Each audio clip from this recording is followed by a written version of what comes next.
Tēvs debesīs, mēs esam šeit sapulcējušies, atzīstot, ka reizēm mums ir kauns. Un tomēr mūsu sirds ilgas ir nekaunēties.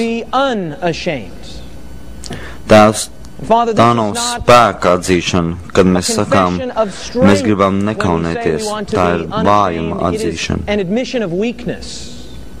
Bet mēs esam sajūsmā, zinot, ka Tavs spēks tiek darīts pilnīgs mūsu nespēkā. Tēvs, atverot Tavu vārdu, mums ir jālūdz, lai Tu atver mūs. Mums ir vajadzīgs Tavs gars, Tava gara iemājošana. Garīgas lietas ir garīgi saprotamas. Un šovakar mēs nākam vajadzībā pēc Tava iedvesmojošā, apgaismojošā un pamācošā gara.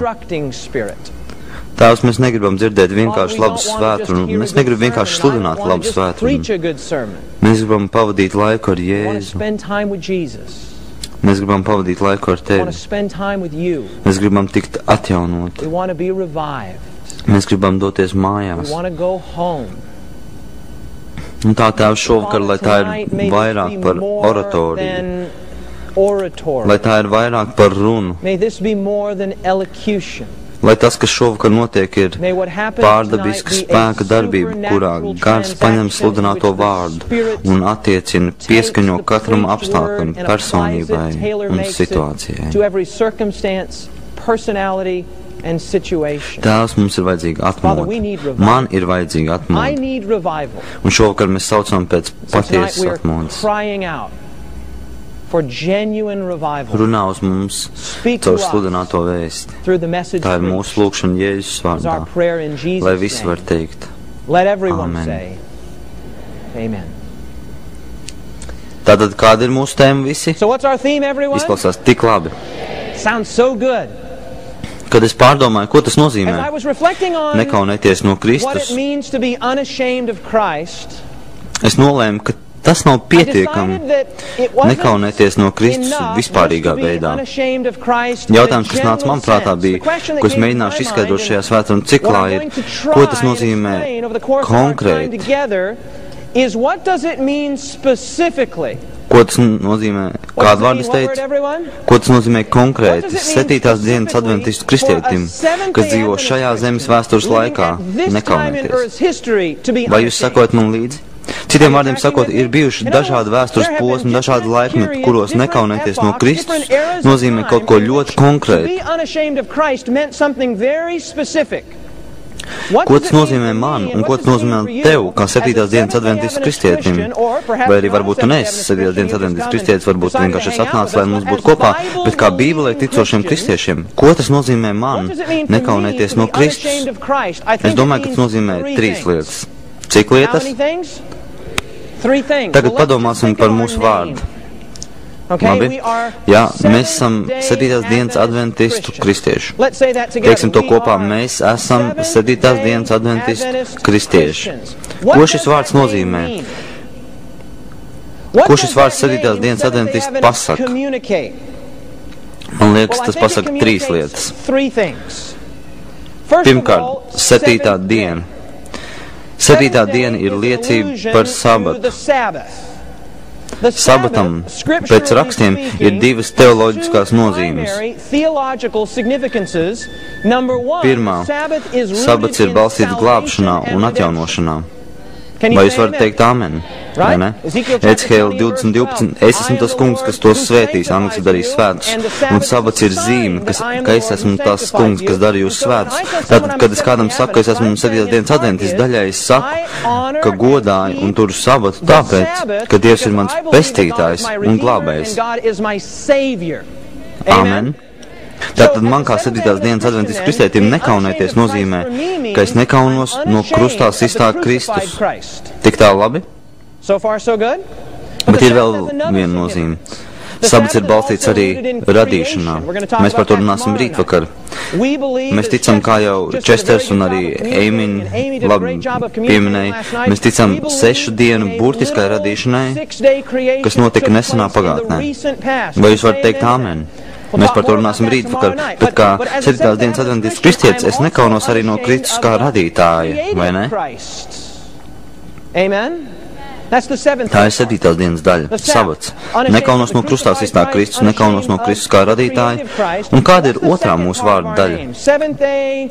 Adventists. Nāk no latīņu vārda adventus. Adventus nozīmē ierašanās. Ko tas nozīmē? Ierašanās. Mēs gaidām kādu, kas nāks.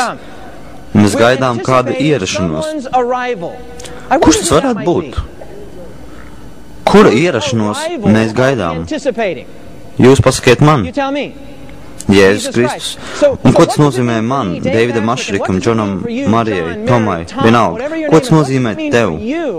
Nekaunēties no krustā sistā Kristus, kā 7. dienas adventists kristietim. Es domāju, ka tas nozīmē 3 lietas.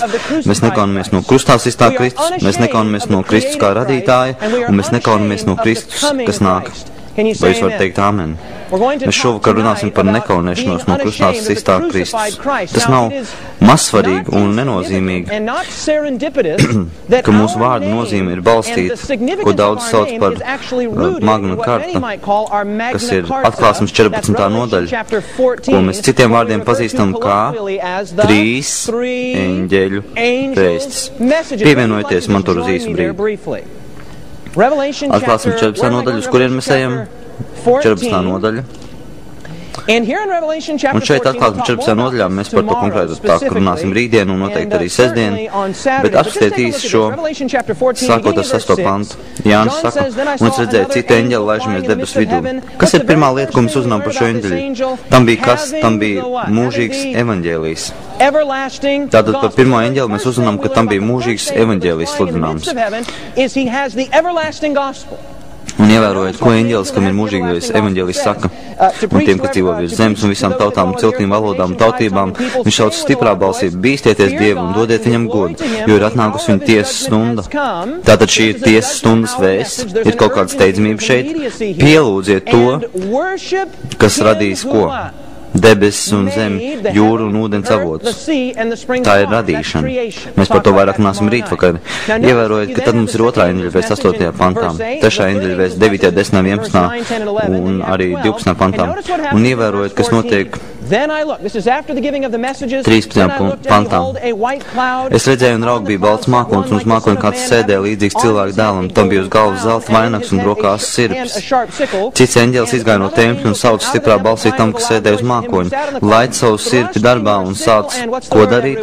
Pļaut, jo atnākus pļaujas stunda, jo zemes raža ir nobriedusi. Tad tas, kas sēdēja uz mākoņa, nolaid savu sirpi pār zemi, un zeme tika, kāds vārds, nopļaut. Tātad tieši 3 eņģeļi vēstīs.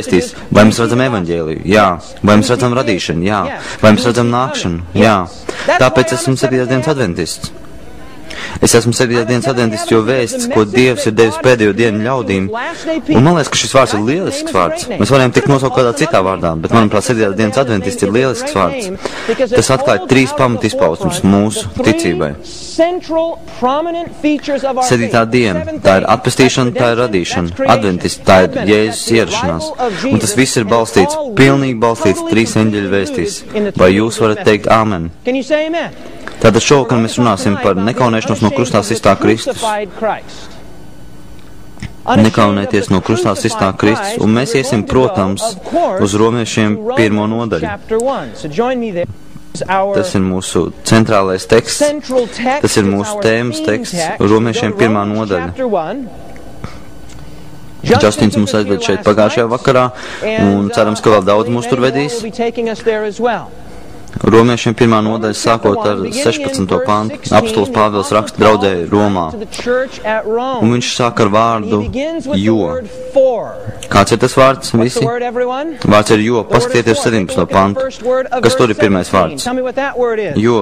Paskatieties uz 18. pantu pirmo vārdu. Kas ir pa vārdu? Kā ar pirmo vārdu 20. pantā? Pāvils veido sakarību. Kādu vārdu es teicu? Viņš veido savu sakarību. Pāvils ir ļoti loģisks, Pāvils ir ļoti lineārs. Varētu pat teikt, ka viņš ir varbūt klīnisks. Jo tās patiesībā. Kurš uzrakstīja apstuļu darbu grāmatu? Kurš uzrakstīja apstuļu darbu grāmatu? Lūks, paskatieties uz dažiem īpašības vārdiem, ko Lūks izmanto, lai aprakstīt, kā Pāvils sludina evaņģēliju. Apstākļu darbs 17.2, 18.4, 19.25, 26. Rakstīts, ka Pāvils runāja par rakstiem. Ko viņš darīja? Runāja par rakstiem. Un apstākļu darbos 17. nodaļā viņš skaidroja. Un 9. nodaļā 22. pantā viņš iet pat tik tālu sacīdams. Labi, šeit mums sanāk. Nu beidz. Strādā ar mani. Lūks saka, ka viņš runāja, skaidroja un pierādīja. Vai mēs visi sakojam līdzi? Un ko Lūks saka? Lūks saka, ka Pāvils iegāja sinagogā, kad viņš bija cilvēku vidū, draudzes vidū. Viņš izveidoja sakarību, skaidrodams par Jēzu kā Mesiju, loģiskā, lineārā, uz rakstiem balstītā manierē. Amen. Mēs redzam, ka viņš to dara vēstulē romiešiem. Lūk, kā viņš saka, nekaunos Kristus evaņģēlija dēļ, angliski, jo tas ir Dieva spēks par pestīšanu ikvienam, kas tic, jūdam vispirms un arī grieķim. Jo tajā atklājas Dieva taisnība no ticības uz ticību, kā rakstīts, no ticības taisnais dzīvos. Jūs varētu izveidot sakarību, tas nebūtu tik grūti, ka šie ir divi vissvarīgākie panti visā Bībelē. Patiesībā jūs varētu izveidot sakarību.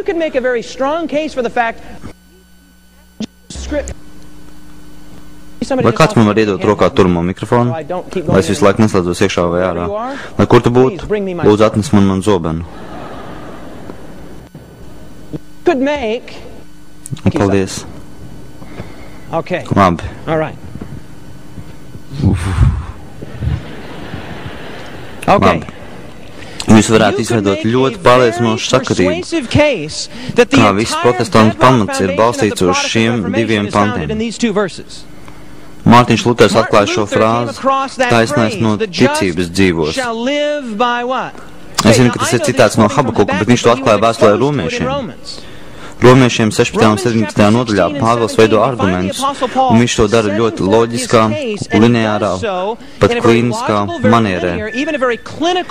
Es iemācījos jaunu vārdu šonedēļ. Man ļoti patīk vārdi. Jūs varbūt varat to pamanīt. Es iemācījos jaunu vārdu šonedēļ, un man interesē, vai kāds zina šo vārdu. Litota. Jūs to lietojat vēl vakardien, vai ne? Litota. Vai kāds zina, ko šis vārds nozīmē? Jā, es jau negaidīju. Un jūs arī. Litota ir patiesībā ļoti interesants vārds.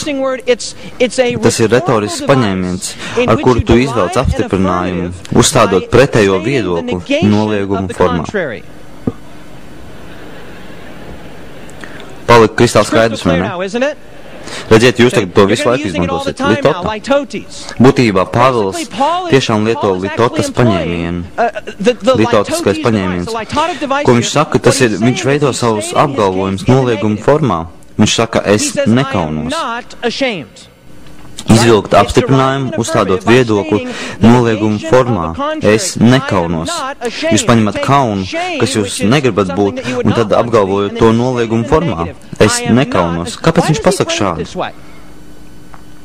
Kāpēc viņš apzināti veido argumentu, kas ir ļoti sistemātisks, ļoti pamatots, kas sāks no romiešiem 1. nodaļas un ļoti pārliecinoši un spēcīgi virzās uz priekšu līdz pat pašām beigām romiešu 16. nodaļā. Kāpēc viņš to uzstāda noliegumā? Es nekaunos. Patiesībā, ja pastāmies visos dažādajos angļu tulkojumos, jūs atradīsiet, ka gandrīz vienbalsīgi katrs tulkojums atspogļo to. Es nekaunos, es nekaunos. Es nekaunos. Es uzgāju tikai vienu tulkojumu, CEV mūsdienu angļu versiju, kur apgalvojums ir apstiprinājumā. Es lepojos ar Kristus evaņģēliju, bet tas pazaudēja domu. Iemesls, kāpēc gandrīz visu tulkojumu atspogļo noliegumā, ir tāpēc, ka grieķu valodā tas ir noliegumā. Mans jautājums ir, kāpēc? Kāpēc vienkārši nepateikt apstiprinoši, es lepojos ar evaņģēliju? Pāvils saka, es nekaunos Kristus evaņģēliju. Atbildi ir tik vienkārši, ka mēs varam to palaist garām. Vienīgais iemesls teikt, ka es nekaunos, ir tas, ka pastāv kāda iespējamība, ka es varētu kaunēties. Vai jūs tiekat man līdzi? Tātad viņš izceļ un saka, es nekaunos. Kāpēc tā teikt? Tāpēc, ka Pāvela dienās ar vēstu, ko viņš sludināja, saistījās liels kauns. Viņš saka, viņam nav kauns par evaņģēliju. Par ko visi? Par evaņģēliju. Evaņģēlija centrā ir vīrs vārdā Jēzus Kristus, un Jēzus Kristus tika sists krustā. Mazliet parunāsim par krustā sišanu. Līdzdalīšu jums divus citātus. Abi no daļēji zinātniskiem avotiem. Viens no tiem zinātnisks un viens vairāk populārs zinātnisks, bet klausieties, mērķis romiešu krustā sišanai nebija vienkārši nogalināt noziedznieku, bet arī mocīt un apkaunot ķermeni. Kas bija pēdējais vārds? Apkaunot ķermeni notiesātajiem. Senajās tradīcijās godpilna nāve prasīja apglabāšanu. Pakāt ķermeni krustā neapglabājot, lai mocītu un apkaunot, nozīmē lielu negodu. Te tas ir atkal. Pēc senās Romas prakses krustā sišana kalpoja arī, lai parādītu zemo sociālo statusu. Tā bija visnegodājāmākā nāve. Šeit ir atkal kādu varētu iedomāties. Sākotnēji tas bija paredzēts tikai vergiem. Kāds šeit ir atslēgas vārds? Kāds šeit ir atslēgas vārds negodājams? Ir viegli kādu nogalināt, tu vienkārši izdod zobenu vai šķēpu. Kāpēc sagādāt klapats ar krustā sišanu? Nu jā, protams, jo ir lielāks sāpes, lielāks mocības un tā tālāk, bet galvenais iemesls, kāpēc sist krustā, interesanti, ka romieši to nemaz neizgudroja, tie to pārņēma no persiešiem vai kartagēniešiem, bet viņi to pilnveidoja, viņi to pārveid par mākslu, viņi turēja cilvēku tik meistarīgi mokoši, balansējot uz robežu starp dzīvību un nāvi, un viņiem patika tur atstāt cilvēku. Vēsturnieks stāsta, ka daži pat tur pavadīja 7 dienas uz krusta. Tas nebija tikai nogalināšanas dēļ, tas ir viegli. Romieši bija meistarīgi slepkavs, viņi pārvērt nonāvēšanu mākslā. Bet krustā sišanas mērķis tas bija izveidots, lai apkaunotu. Kāds vārds visi? Apkaunot. Otrais avots, otrais citāts. Sabiedriskais kauns un negods, kas tika saistīts ar krustā sišanu, senajā pasaulē nevar tikt pārspīlēts.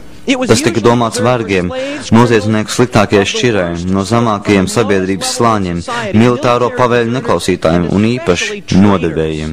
Un tas nes vēl papildus kaunu traipu jūdu starpā, jo 5. mūsu 21.23 ir sacīts, ka pakāds cilvēks ir Dieva nolādēts. Jūdiem bija izpratne, ka pats nāves veids ir Dieva lāsts krustā sistējam. Un tagad padomājiet, Pāvils nāk uz Romu. Viņš nāk uz galvaspilsētu, impērijas pilsētu. Visi ceļi ved uz Romu. Roma netika uzcelta vienā dienā. Kad esi Romā, dari kā romieši. Pāvils nāk uz Romu un viņš raksta uz Romu un viņš sludinās evaņģēliju, labās ziņas, vēsti, kuras centrā ir krustā sists jūds. Visa krustā sišanas jēga bija pazemot cilvēku, kurš saņēmis sodu.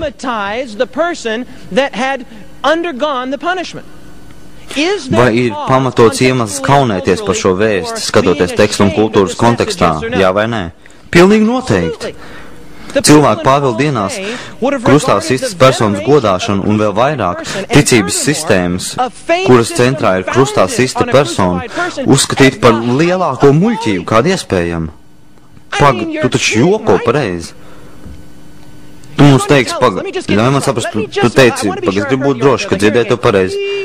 Vai man kaut kas ausī nepīkstēja? Ļauj man pārliecināties, ka dzirdēju pareizi. Tu man stāstīsi par krustā sistu atbrīvotāju. Ieklausieties tajā. Krustā sists atbrīvotājs. Tu man stāstīsi par kādu, kurš nevarēja izglābt sevi pašu no šī pazemojošā, pretīgā, apkaunojošā soda, un ka viņš izglābs mani? Toreiz bija milzīgs kauns par to. Tāpēc Pāvils apzināti, mērķiecīgi lieto retorisko paņēmienu pitota. Viņš apzināti uzstāda šo lietu ar noliegumu. Es, kādi ir šie vārdi, nekaunos.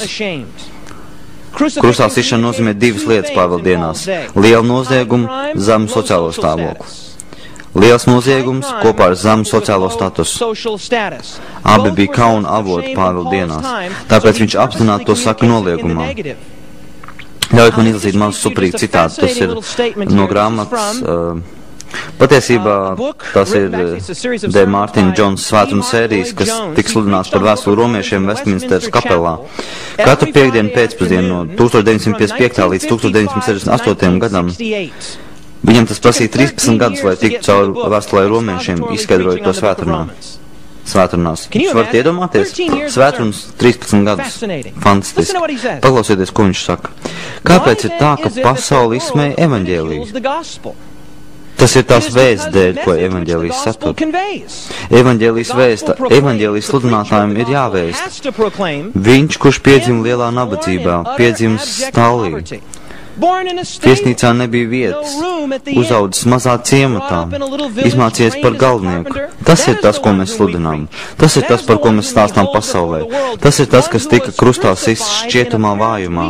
Izteikdams dievišķs apgalvojums pats par sevi, tagad atrodas galējā bezpalīdzībā, tiek pienaglots pie koka un mirst, kamēr pūls mirs par viņu, sakot, ha!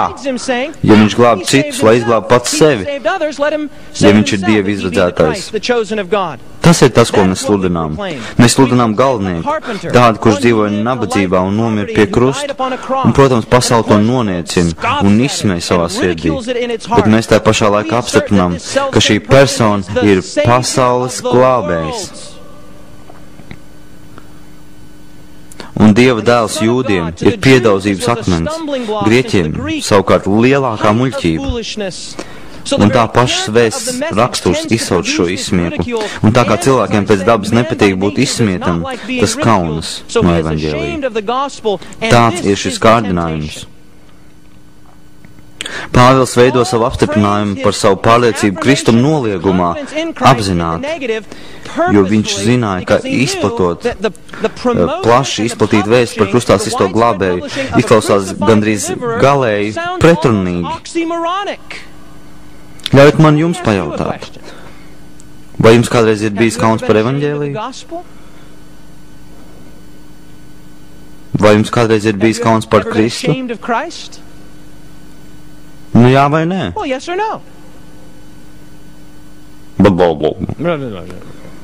Kas tas ir? Vai šeit ir kāds, kas teiks, es pilnībā esmu kaunējies par Kristu? Jā, laipni lūdzam klubiņā, es arī. Interesanti. Tā tas iespējams bija arī ar Pāvilu pirmo skolnieku. Vīrs vārdā Timotejs. Pievienojieties man 2. Timotejam vēstulē, 2. vēstule Timotejam, 1. nodaļa. Šis vārds nekaunos, šis konkrētais grieķu vārds, kas tulkots nekaunēties, parādās kādas 11 reizes jaunajā derībā, un mēs apskatīsim lielāko daļu no tām. 2. vēstule Timotejam, 1. nodaļa, es esmu 8. pantā. Timotejs bija jauns cilvēks. Viegli atcerēties viņa vārdu. Timotejs angliski rimējās ar vārdu kautrīgums, jeb biklums. Un tā iespējams bija viņa problēma. Pāvils raksta jaunajam Timotejam un saka, sākot ar 8. pantu, tad, kas šeit par vārdu? Nekaunies liecināt par mūsu kungu. Ko viņš šeit pasaka? Nekaunies par Kristu. Viņš turpina. Nec kaunies manis viņa gūstnieka, bet uzņemies Dieva spēkā ciešanas līdz ar mani evaņģēliju labā. Jo Dievs ir izglābis mūs un aicinājis ar svētu aicinājumu, ne pēc mūsu darbiem, bet pēc savu nodomu žēlstības, kas mums dod Kristu Jēzu pirms mūžīgiem laikiem.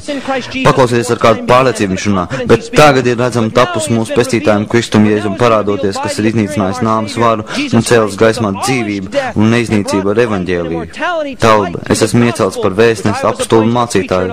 Tālāk es arī ciešu visu šo, bet ievērojot, ko viņš saka. Es nekaunos. Tāda paša valoda kā romiešiem 1. nodaļā.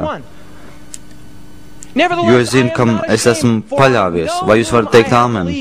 Un esmu pārliecināts, ka viņš ir spēcīgs pasargāt man uzticēto mantu līdz viņai dienai. Skatieties, ko viņš tagad saka Timotejam. Turi to par veselīgo mācības paraugu, ko es dzirdēju. No manas ticībā un mīlestībā, kas Kristu Jēzu glabā skaisto uzticēto mantu ar svētā gara palīdzību, kas mīt mūsos. Tu zini to, ka ir novērsušies no manis visi Āzijā. Mēs domājam, ka Pāvils ir populārs. Nē, viņš saka, es gāju uz Āziju, visi no manis novērsās. Visi likās, ka man nepazīst Āzijā. Viņu starpā Figels un Hermogēns. Lai tas kungs parāda žēlstību Onēsiforu namam, jo viņš daudzkārt atspirdzināja mani un nekaunējās manu važu. Bet nonāca Romā, rūpīgi meklēja mani, acīmredzot ne tā kā citi, un atrada. Lai tas kungs dod viņam atrast apžēlošanu pie tā kunga viņā dienā. Un cik daudz viņš Efezā kalpojas, to tu pats zini labāk. 3 reizes Pāvils iesāk 2. vēstuli Timotejam. Viņš saka, Timotej, es zinu, ka tev ir kārdinājums būt kaudrīgam. Es zinu, ka tev ir kārdinājums kaunēties. Bet nekaunies no evaņģēlija, nekaunies no mūsu kunga liecības. Nekaunies par manām ķēdēm. Tu man atgādini par Hermogēnu, tu man atgādini par Figelu. Tev vajadzētu būt kā Onēsiforam, jo, kad viņš atnāca pilsēt, viņš nevarēja sagaidīt, lai mani atrastu. Viņš zināja, ka es biju ķēdēs. Viņš zināja, ka mani astumi, kad es sludināju šo pārdošo šķietam neprātīgo vēstu par glābšanu pasaulē, kas balstīta uz krustā sistu jūdu. Viņš saka, nekaunies. Lūk, mīļie, iemesls, kāpēc viņš raksta šīs lietas. Viņš nesaka to vienreiz, tā starp citu nejauši. Ja nu tev kaut kad starp citu, viņš dod šo padomu, jo Timotejs ir kārdināts būt kautrīgs. Viņš zina, ka Timotejam ir kārdinājums kaunēties. Viņš to raksta Timoteja problēmu dēļ. Tam ir iemesls. Ja būtu vairāk laika, es varētu pārliecinoši argumentēt, ka Pāvilam kādu laiku pašam bija šī problēma. Bet viņš ieguva uzvaru pār to, un tāpēc viņš tagad ar tādu drošsirdību to paziņo draudzēji Romā. Ko viņš pašā sākumā paziņo? Es nekaunos. Pāvilam būtu pamatots kulturāls iemesls kaunēties. Vai jūs jokojat? Tu sludini glābšanu pasaulē caur krustā sistu jūdu, romiešu sabiedrībai? Viss krustā sišanas jēga bija apkaunot. Viss krustā sišanas attēloja smagu noziegumu, zemu sociālo stāvokli. Un tu man sāsīsi par krustā sisto atbrīvotāju? Vai tu pats nedzirdi pretrunas šajā frāzē? Interesanti, ka Jēzus arī šo vārdu lietoja. Nāciet ar mani uz Lūkas 9. nodaļu. Lūkas 9. nodaļa. Viņš lietoja to arī Marka evaņģēlijā 8. nodaļā, bet mēs aplūkosim Lūkas 9. nodaļu. Lūkas 9. nodaļa, 22. pants.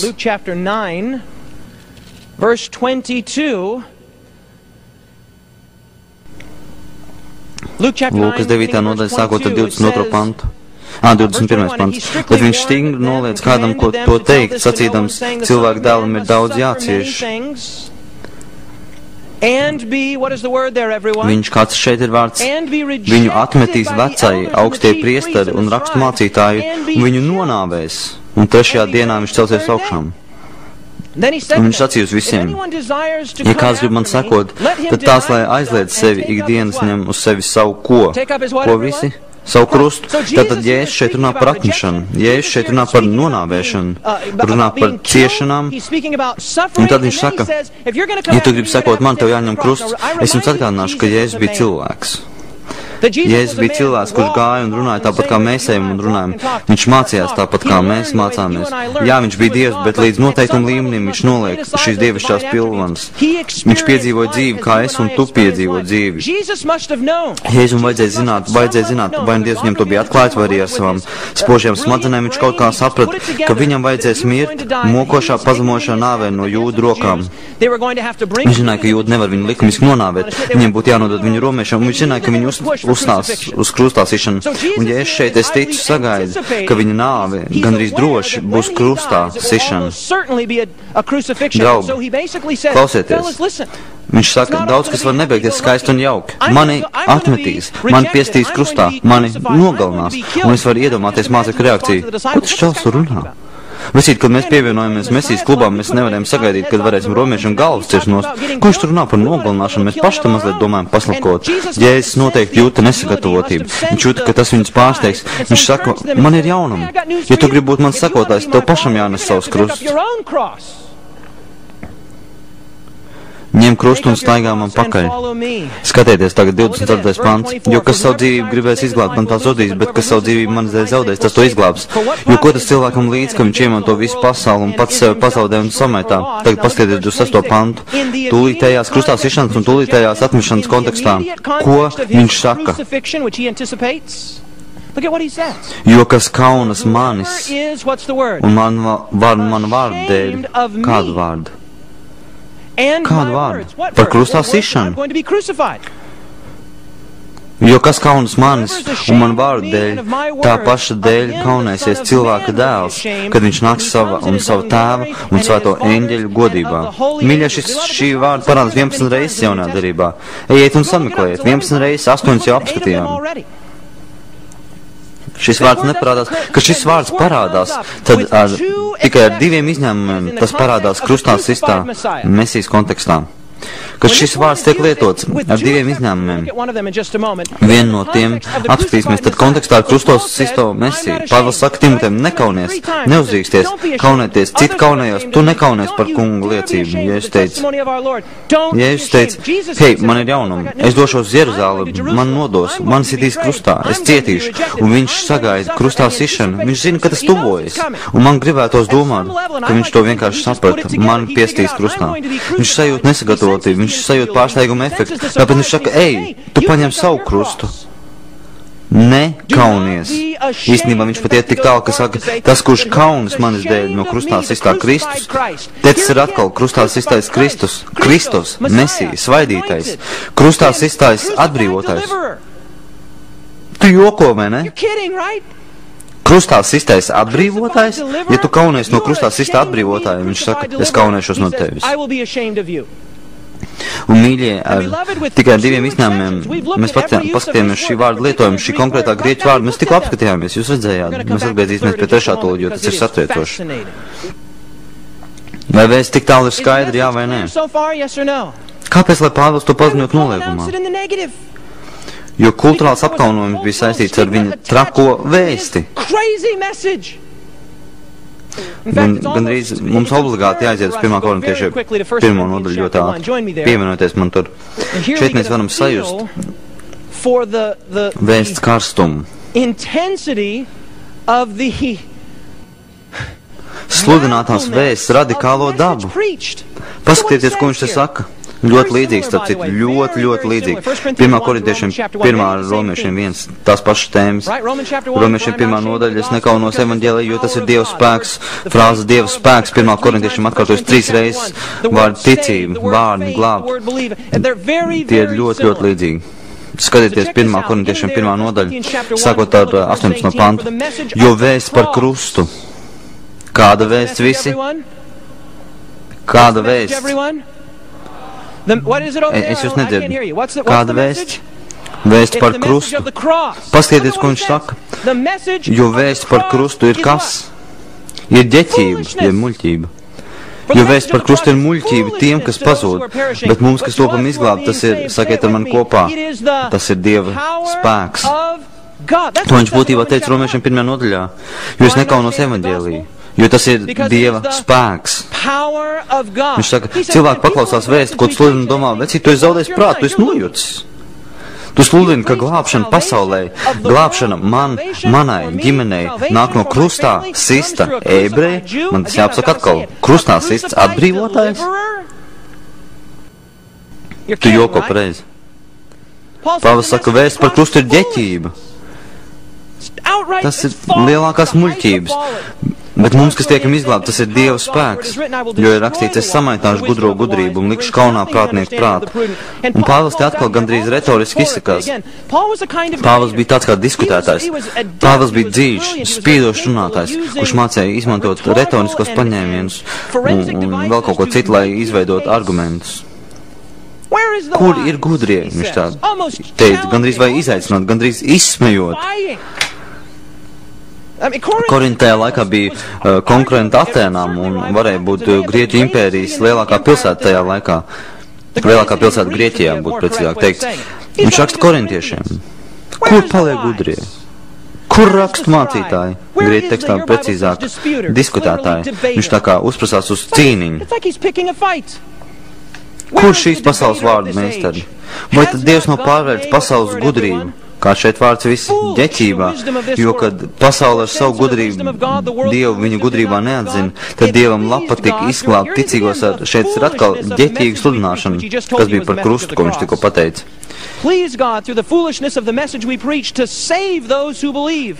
Bet mēs sludinām, jūdi prasa zīmes un grieķi meklē ko? Gudrību. Bet mēs sludinām, šeit tas ir, paklausieties pozīciju, ko mēs sludinām. Ko mēs sludinām? Kristu, tas ir Mesiju, atbrīvotāju, svaidīto. Mēs sludinām Mesiju. Krustā sisto. Tā ir ģeķība, muļķība. Pilnīgi absolūta ģeķība, un Pāvils to zināja.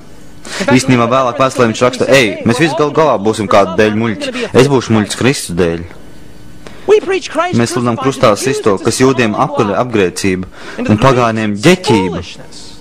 Bet tiem, kas aicinātu tik labi jūdiem kā grieķiem, Dieva spēks un Dieva gudrība. Jo Dieva ģeķība ir gudrāk nekā cilvēka, un Dieva nespēks ir stiprāk nekā cilvēka. Raugiet, brāļi, savus aicinātos, nav tur taču daudz pasaules gudro, nav daudz varano, nav daudz augsti dzimušo, bet kas ģeķīgs pasaulē, to Dievs ir izredzējis, lai kaunā gudros, un kas nespēcīgs. Un kas nespēcīgs, jā, nespēcīgs, kā krustā sistā persona, piemēram, nevar būt vājāks par to. Pasaulē to Dievs ir izredzējis, lai likt kaunā stipros, un kas pasaulē zems un nicināts. Un kas pasaulē zems un nicināts, šeit tas ir par krustu. Un kas nav nekas, to Dievs ir izredzējis, lai iznīcinātu to, kas ir kas. Un tas ir veids, kā senajā Romā runā. Ja viņi gribēja pateikt, ka kaut kas ir zems, tad teica tas, kas nav. Lieta, kas nav. Pāvils saka, ka Dievs ir paņēmis tās lietas. Pāvils saka, ka Dievs ir paņēmis lietas, kas nav, kas ir nicināts, kas ir zems. Dievs ir izvēlējies tās lietas, lai liktu kaunā šīs pasaules gudrību. Pāvils bija nekaunos sludinātājs. Ne tikai no Kristus, ne tikai no nākošā Kristus, ne tikai no radītāja Kristus. Visi var ticēt tām lietām. Kristus radītājs, tas ir labās ziņas, tas ir spēks, varenība, vara. Nākošais Kristus, tas ir zobens, tiesāšana, atgūšana. Nē. Pāvils sludina krustā sisto Kristu. 29. pants, lai nekas, kas ir miesa nelielās Dievu priekšā. Pateicoties viņam, esat jūs vienībā ar Kristu Jēzu, kas jums kļūst par Dievu gudrību, par taisnību, par dzīves svētumu pestīšanu. Skatieties uz šo nākamās nodaļas 2. pants, jo es jūs starpā negribēju neko citu nezināt kā vien ko. Lai kur atkal Jēzu Kristu, viņu kādu svaidītu atbrīvotāju, krustā sistu. Dažiem no jums ir kārdinājums smieties. Pāvils to arī visur sagaidīja. Tas ir smieklīgi. Tu tiešām nāks uz mūsu pilsētu, tu nāks uz Romu, tu nāks uz Grieķiju, kā ar apstudinājumu darbu 17. nodaļu, kur Pāvils runā Areopagu locekļu vidū, un Pāvils sāk diskutēt. Ziniet, daži jūs dzējnieki teica to un to, mums ir viens Dievs radītājs, un mēs visi esam zemes bērni. Un jā, šitais visiem patīk. Pasaulē patīk filozofija, pasaulē patīk intelektuāļi, pasaulē patīk stāvēt skaisti, izklausīties gudri. Un viņš saka, es jums sludinu Kristu, kurš uzcēlās no mirušajiem, un tas bija tā, it kā ieraksts lentapsātos. Un tad atēnieši sāk skatīties viens otru. Vai viņš joko? Kas tas ir par muldoņu? Čals ir pazaudējis prātu. Krustā sists jūts izglābs mūs. Vai tu tiešām tu nāks un stāstīs mums, ka mūsu glābšana atkarīga no krustā sista ebreja? Pāvils saka, tā ir ģeķība. Bet viņš saka, kad es atnācu, es vienkārši izlēmu. Es biju stingri nolēms. Es jūsu starpā negribēju neko citu zināt, kā vien Jēzu Kristu un to pašu, ko visi krustā sistu. Intelektuālā vardarbība, ar ko saskārās Pāvils, ir identiska intelektuālajā vardarbībā, ar ko mēs saskaramies šodien. Intelektuālā vardarbība izpauž gan ar reliģioziem un sekulāriem prātotājiem. Pāvila dienās reliģiozie būtu jūdi, un tie sacītu, tu taču joko. Tas ir skandāls. Un tā sauktie sekulārie, protams, viņi arī bija reliģiozi grieķu kultūras izpratnē, bet viņi tomēr bija sekulāristi. Negluži materiālisti kā mūsdienās, bet diezgan tuvu. Būtībā Pāvils saka, reliģiozie grib zīmi. Pierāda, ka tas, ko tu saki, ir patiesība, bet sekulāristi grieķi grib gudrību. To viņi meklē. Mīļie, tādu pašu veidu vardarbību mēs sastopam šodien. Jo mēs neesam tik traki kā harizmāti. Es runāju mēlēs un Dievs darbu. Mēs esam vienkārši 7 dienas adventistu draudz. Mums nav visas tās fīčas un, godīgi sakot, arī nemaz negribam. Mums ir vienkārši Bībele un mums ir vēsts.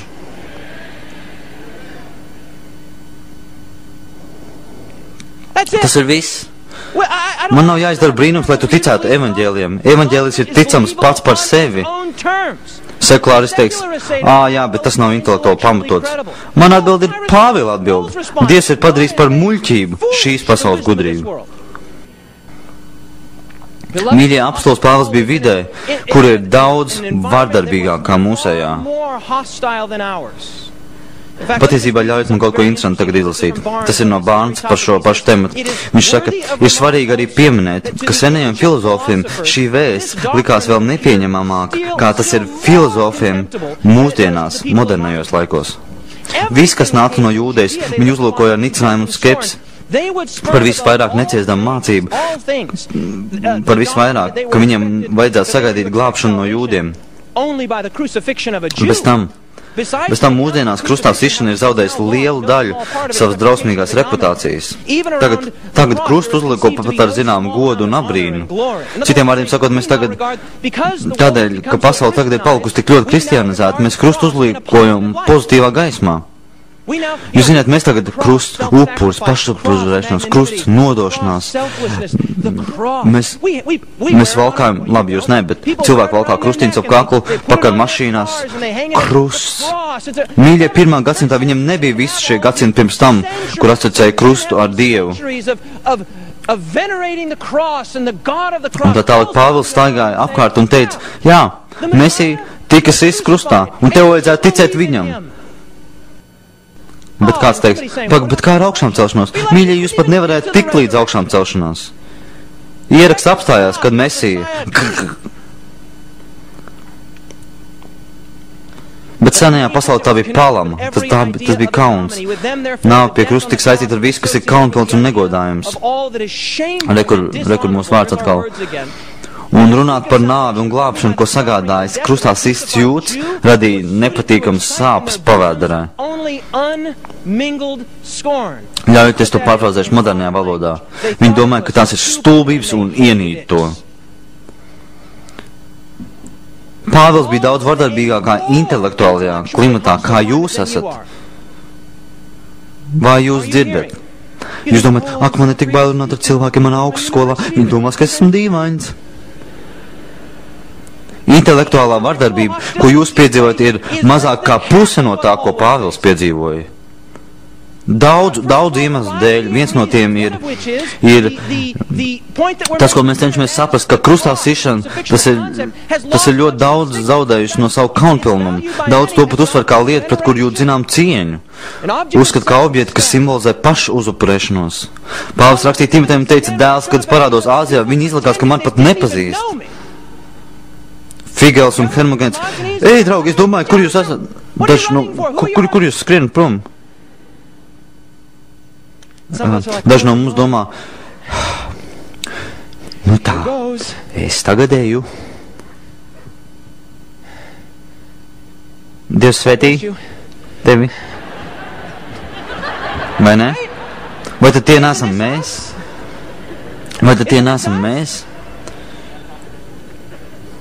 Sakiet, ka jūs nesaprotat, par ko es runāju. Jūs esat restorānā.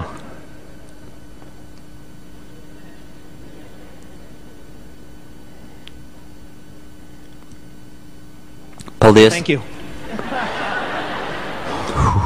Tā ir kāda trauma mums. Pāvils iesoļo pilsētās, un viņš saka, vai jūs varat man parādīt prestižāko vietu, man ir steidzama vēsts, kas visiem ir jādzird, sapulciniet visus. Tieši steidzama vēsts, viņš ceļos vairākus tūkstoši, 10 000 jūdzes. Vai šī ir tā vieta? Labi, mīļa, jā, es jums sludinu, Kristus Jēzus no Nāceretes, cilvēks, kurš tika piesist krustā.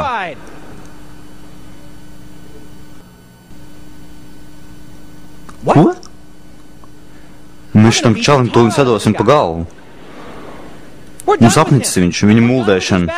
Mīļie, jums ir tā vīzija, man ir šī vīzija. Pāvils varonis, soļodams droši pārzīs pilsētām, ieejot Filipā un Galatijā, kuram tic simtiem un tūkstošiem cilvēku. Varenais Pāvils. Vienīgā vieta, kur tas notika, bija tur, kur viņi domāja, ka tas ir Apols un otrs Merkūrijs. Un, kad uzzināja, ka tā nav, viņi mēģināja viņus nogalināt. Cilvēki ienīda šo vīru. Laipni lūdzam realitātē. Mēs domājam, ka ieslīdēsim iekšā, jo mums ir, ko Jēzus darīt, aprocīt. Nekaunos mazulīt. Vai ne? Vienkārši aizbāzās savu saprotas. Mīļa, jūs sapratāt domu. Es gribu noslēgt ar šo apstulis Pāvils vēstulē Galatiešiem 6. nodaļā. 14. pantā viņš saka, bet es no savas puses negribu lielīties. Es gribu, lai jūs to dzirdat. Pāvils bija reāla persona. Viņam nepatika būt atraidītam. Man liekas, tāpēc viņš ir tik noteikts, tik pārliecinošs romiešiem 1. nodaļas sākumā. Viņš saka, es nekaunos. Un tā Pāvils raksta, viņš ir reāla persona. Viņš saka, bet es no savas puses negribu lielīties, kā tikai ar mūsu kunga Jēzus Kristus krustu. Viss izskatīsies kā muļķi. Es gribu būt muļķis Jēzus dēļ, viņš saka. Es jums teicu, ka ir 11 vietas. Mēs esam apskatījuši lielāko tiesu no tām romiešiem 1, 2 Timotejam 1. Mēs neapskatījām Marka 8, bet tas ir ļoti līdzīgi Lūkas 9. Mēs esam izskatījuši būtībā visu, bet ļaujiet man parādīt vienu no tām, kas nav saistīts ar krustā sisto Kristu. Kad parādās šis vārds, tas vienmēr saistīts ar krustā sišanu. Pāvils saka, es nekaunos no krustā sistā Kristus. Viņš saka Timotejam, nekaunies no krustā sistā Kristus. Jēzus saka, nekaunies no manis, es tikšu sists krustā. Bet ļaujiet man parādīt vienu no gadījumiem, kur tas tā nav. Tik aizraujoši. Vēstulē ebrejiem. Šķiriet ar mani kopā.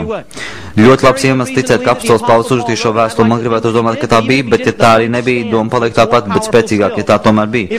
Ebrejiem 2. nodaļa. Kur mēs šķiram visi? Ebrejiem 2. nodaļa, un es esmu 9. pantā.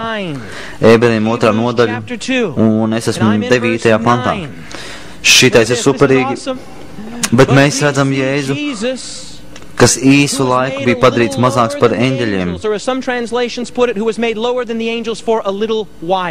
Bet mēs redzam Jēzu, kas īsu laiku bija padarīts mazāks par eņģeļiem nāves ciešanu dēļ, ar godu un slavu vainagot, lai Dieva žēlstībā būtu baudījis nāvi par visiem. Aleluja! Mīļie, tas ir evaņģēlijs. Tas ir evaņģēlijs, ka Jēzus nomira nāvē, ko tu biji pelnījis. Jēzus dzīvo dzīvi, ko tu neesi dzīvojis. Un Jēzus augšām celšanās ir tava vienīgā cerība uz nākotnes augšām celšanos, vai tu vari teikt āmen. Tas ir evaņģēlijs. Evaņģēlijs nav filozofija un tā noteikti nav koncepcija. Evaņģēlijs ir persona, tās ir labās ziņas. Tur ir fakts par Jēzu un Jēzus ir Dievs. Evaņģēlijs ir labās ziņas par Dievu. Baudīs nāvi par visiem, skatieties 11. pantu, jo kā tas, kas svētī, tā arī tie, kas tiek svētīti, visi ir no viena. Šis ir mazliet sarežģīts grieķu valodā, bet būtībā tur ir teikts, tas, kas dara svētu, un tie, kas tiek darīti svēti, ir viena ģimene.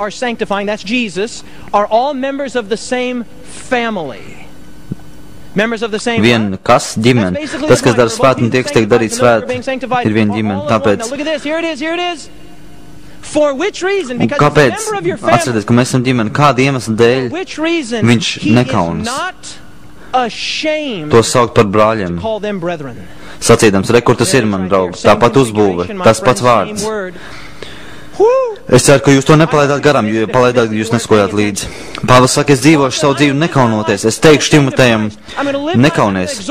Mēs būsim muļķi, mēs sludināsim krustā sisto Mesiju, krustā sisto atbrīvotāju. Es iešu uz Atēnām, es iešu uz Āziju, cilvēki man ienīdīs, bet es sludināšu krustā sisto Kristu. Un, kad es skatos uz ebreju vēstuli, man patīk domāt, ka gars inspirē Pāvilu rakstīt. Pāvils saka, padomājiet par Jēzu.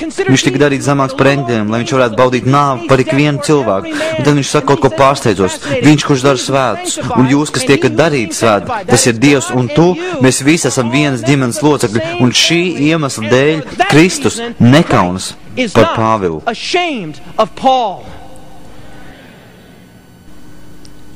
Pāvils nekaunējās no krustā sistā Kristus, un krustā sistais Kristus nekaunas par problēmās esošo, neveiksmēs esošo, un dažreiz pakritušo Pāvilu.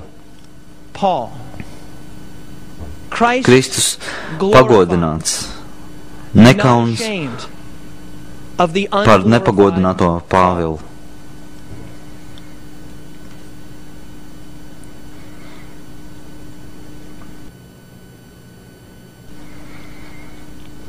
Tad nu kā ir? Es jautāju jums sākumā, vai jūs esat kaunējušies par Kristu? Klusums. It kā tas jautājums vispār ir vajadzīgs. Šajā telpā nav cilvēks, kurš tā pamatīgi nebūtu kaunējies, ja kāds saka, ka tā īsti ne, vai kā blā, blā, blā, izbeidz. Ja mēs nebūtu kaunējušies no Kristus tādā veidā, kā mēs gribētu un kā mums vajadzētu, tad nebūtu tāds dzīvais 2009. Jā, bet tu nevari lasīt manu sirdi. Jā, es nevaru lasīt tavu sirdi, bet es redzu pierādījumus, mēs vēl joprojām esam iesprūduši šeit. Tas man pasaka, ka mums kaut kādā mērā ir jāizņem savu sveci no pūra. Bet es esmu nolēms, mīļie, un es negribu, lai man solījuma un apņemšanās ir gaistošs smilts. Es dedzīgi lūdzu, lai Dievs man veidot par vīru 2010. gadā, kāds bija Pāvils. Es gribu būt drosmīgs, es gribu nekaunēties, es gribu būt ienīsts Kristus dēļ.